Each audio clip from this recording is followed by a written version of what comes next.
Party जिंदाबाद जिंदाबाद जिंदाबाद। अभी तो ये अंगड़ाई है, आगे और लड़ाई है, अभी तो ये अंगड़ाई है, आगे और लड़ाई है। आप नीचे करिए। आप बताओ कांग्रेस को कोई नाम लेने वाला है यूपी में? बहुजन समाज पार्टी का एक विधायक बचा है और आपकी पार्टी से 6 विधायक लखनऊ में आज की तारीख में हैं।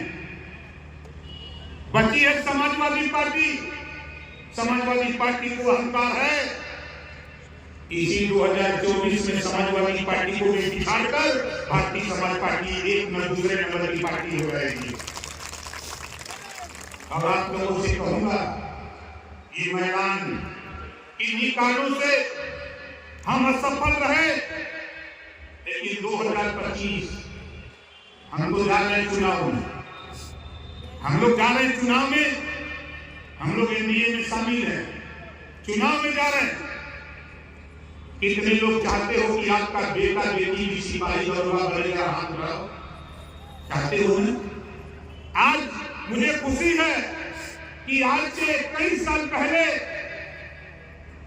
एक गरीब कमजोर को पता नहीं था कि पुलिस में भर्ती कैसे होती है, दरोगा कैसे बनता, इंजीनियर कैसे बनता, डॉक्टर मास्टर कैसे बनता। आज 21 साल के संघर्षों की देन है कि आज हजारों लड़के फोन कर रहे हैं कि नेताजी हम फार्म भरे हैं, नौजवान फोन कर रहे हैं हम फार्म भरे हैं। हम पूछे कहां भरे हो, तो कोई कहता है कि हम पुलिस में भरे हैं, कोई कहता है हम दरोगा का फॉर्म भरे हैं, एसआई का फॉर्म भरे हैं।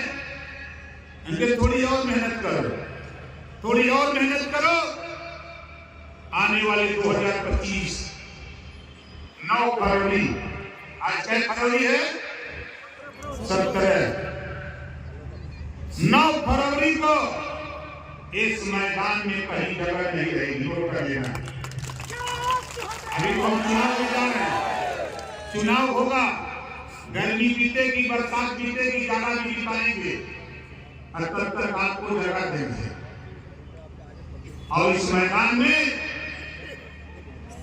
हम आपको यह एहसास करा देंगे कि अब राजा की औलाद इसी कुशीनगर, गौतम बुद्ध की धरती, इसी कुशीनगर से बिगुल बनेगा कि समता, स्वतंत्रता, बंधुत्व, न्याय का संदेश इसी धरती से महाराजा सुहेलदेव के नाम पर शुरू होगा। जो संदेश गौतम बुद्ध जी ने दिया, जो संदेश महात्मा ज्योतिबा फुले ने दिया, जो संदेश सावित्रीबाई फुले ने दिया, जो संदेश छत्रपति साहू जी महाराज ने दिया, जो संदेश बाबा साहब डॉक्टर अम्बेडकर जी ने दिया, जो संदेश माननीय कांशीराम ने दिया, उस संदेश को आगे बढ़ाते हुए 2025 के बाद जो भी चुनाव होगा, धैर्य रखना, तुझे शासक बना करके दिखा देगा उनका सागर। हमारी बात अतिशयोक्ति लगेगी, लेकिन ये सोच लो, हम महाराजा सुहेलदेव जी के पुजारी हैं। महाराजा सुहेलदेव जी शंकर भगवान के पुजारी, हम भी शंकर भगवान के पुजारी। मैंने पूछा तो महाराजा सुहेलदेव जी ने और शंकर भगवान ने कहा कि थोड़ी सी मेहनत और कर दो। अहिल्या की शादी गौतम ऋषि से होती है और तारा की शादी बाली से। कौन सा बाप, कौन सी माँ है जिसके पास 2 बेटी हो? एक बेटी की शादी इंसान से और एक बेटी की शादी बानर से करे? कोई कर सकता है? नहीं करेगा।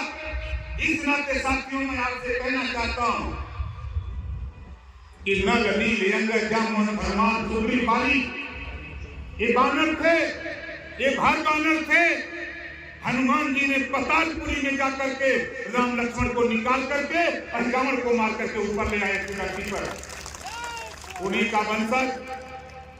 जब इस बात को मैंने पढ़ा इतिहास में, तो मैंने विमान बनाया कि जो मेरा इतिहास पताल में गड़ा है, हनुमान जी का बिरादर हनुमान जी अगर भगवान राम लक्ष्मण को धरती पर ला सकते हैं, तो हम भी महाराजा सुहेलदेव जी को पताल से हम धरती पर ला सकते हैं। आज आपने थोड़ी सी ताकत पैदा की, थोड़ी सी ताकत आपने पैदा की। देश के प्रधानमंत्री को बोलना पड़ा कि जब तक सुहेलदेव जी के विचारों का भारत नहीं होगा तब तक देश तरक्की नहीं कर सकता है। ये आपके संघर्षों की देन है। आज आपके संघर्षों की देन है कि महाराजा सुहेलदेव जी के नाम पे डाक टिकट जारी करना पड़ा। महाराजा सुहेलदेव जी के नाम पर आजमगढ़ में यूनिवर्सिटी खुल गई, महाराजा सुहेलदेव विश्वविद्यालय, और महाराजा सुहेलदेव जी के नाम पर ट्रेन चल रही, महाराजा सुहेलदेव एक्सप्रेस जो गाजीपुर से दिल्ली जाती है। ये तेरा इतिहास उजागर करने के लिए जब आपने अपना झंडा, अपना डंडा, ये किसका है? ये महाराजा सुहेलदेव जी का साफा और पीला लेकर के ओम प्रकाश राजभर निकला। क्यों निकला? हमने भी माननीय कांशीराम जी को पढ़ा, बाबा साहब डॉक्टर अम्बेडकर जी की कोट नीला, बहुजन समाज पार्टी का झंडा नीला, और माननीय कांशीराम जी ने बाबा साहब डॉक्टर भीमराव अम्बेडकर जी के नाम पर जय भीम का नारा बनाया।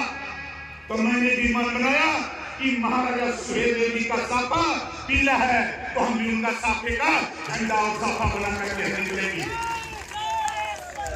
और माननीय कांशीराम जी की तर्ज पर हमने भी जय सुहेलदेव का नारा लगाया।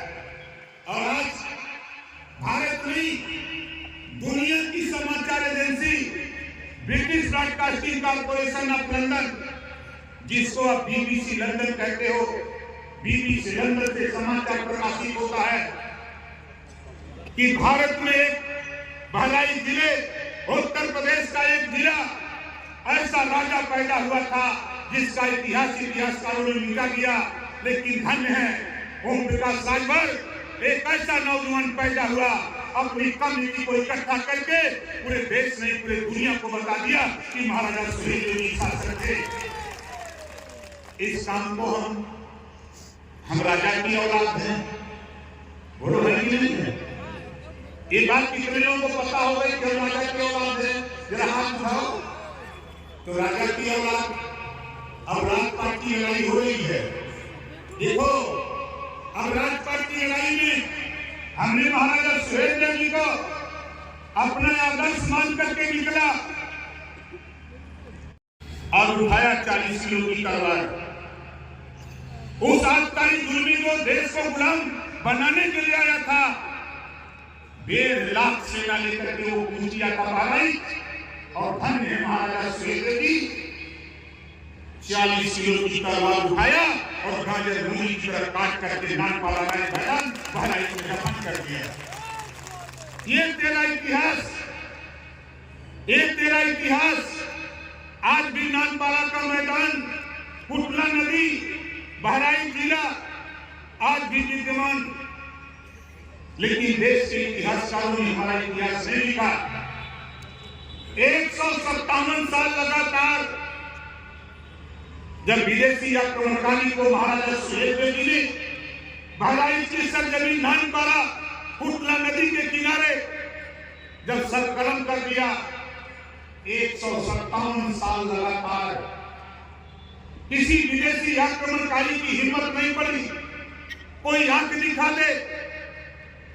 ऐसे वीर प्रतापी महाराजा सुहेलदेव जी का इतिहास देश के इतिहासकारों ने दबा दिया। हमने भी मन कराया। जब मैंने इतिहास पढ़ा तो मैंने इतिहास में पाया कि भगवान राम और लक्ष्मण जी को रावण पातालपुरी ले गया। वो ले गया था कि नहीं ले गया? किसी की हिम्मत नहीं पड़ी। बड़े बड़े योद्धा ताल ठोकते हैं, लेकिन अगर हिम्मत पड़ी तो राजभर जाति में पैदा हनुमान जी की हिम्मत पड़ी। अब आपको लगेगा कि हनुमान जी को जाति बता दिया। जब छोटे छोटे बच्चे गांव में झगड़ा करते हैं, आज भी बुजुर्ग बताते हैं कि हर जाति के बच्चे जब झगड़ा करते हैं तो बुजुर्ग कहते हैं कि जाए दे घर पाना है सर। वो लोग कहते हैं नहीं कहते कि ये घर पाना है, आगे चलो। समुद्र के किनारे, आर पार है खाली इस पार और उस पार। आने वाला कल मैं आपको दिखाऊंगा साथियों, 2027 वो दृश्य पैदा होगा कि आप शासक बनने जा रहे हैं, किसी को पता नहीं। मैं जानता हूं अलीगढ़, एटा, इटावा, कन्नौज, कासगंज, झांसी, बांदा, चित्रकूट, हमीरपुर, जालौन, उरई, मैं जानता हूं सहारनपुर, बागपत, शामली, हाहाकार मचा हुआ है। 38% पिछड़ा है, इसका वोट कांग्रेस ने भी लिया। नाई, गोंडपाल, प्रजापति, बिंद, केवट, मल्ला, चौहान, आर्यकर, रघुवंशी, बंजारा, बहेलिया, करनाल, गुलाब, मियां, अंसारी, साईं, दर्जी, फकीर, कुछ नहीं दिया। आप बताओ कहीं दरोगा है का, कहीं सिपाही है? नहीं। ये 38% अंदर अंदर करंट पैदा कर दिया है। और उस करंट में आपके सामने अरविंद सिंह जी जोरदार ताली बजाकर इनका स्वागत करेंगे। सुहेल देव जी को बहराइच का राजा बना दिया। कितनी साल में? 18 साल में राजा बना दिया। विदेशी आक्रमणकारी पूरे देश को गुलाम बनाने के लिए तमाम राजाओं को हराते हराते कोई हार जाता था, कोई मार दिया जाता था, कोई शरण में चला जाता था। हो रहा है, लेकिन बाकी समाज, राजभर समाज को एसटी में शामिल होने की आवाज अगर उठाए हैं तो माननीय ओम प्रकाश राजभर जी उठाए हैं, इसके पहले किसी ने नहीं उठाया। आज यहाँ उपस्थित हैं हम लोगों के बीच में राष्ट्रीय सुहेल देव जी को बहराइच का राजा बना दिया। कितनी साल में? 18 साल में राजा बना दिया। विदेशी आक्रमणकारी पूरे देश को गुलाम बनाने के लिए तमाम राजाओं को हराते हराते कोई हार जाता था, कोई मार दिया जाता था, कोई शरण में चला जाता था।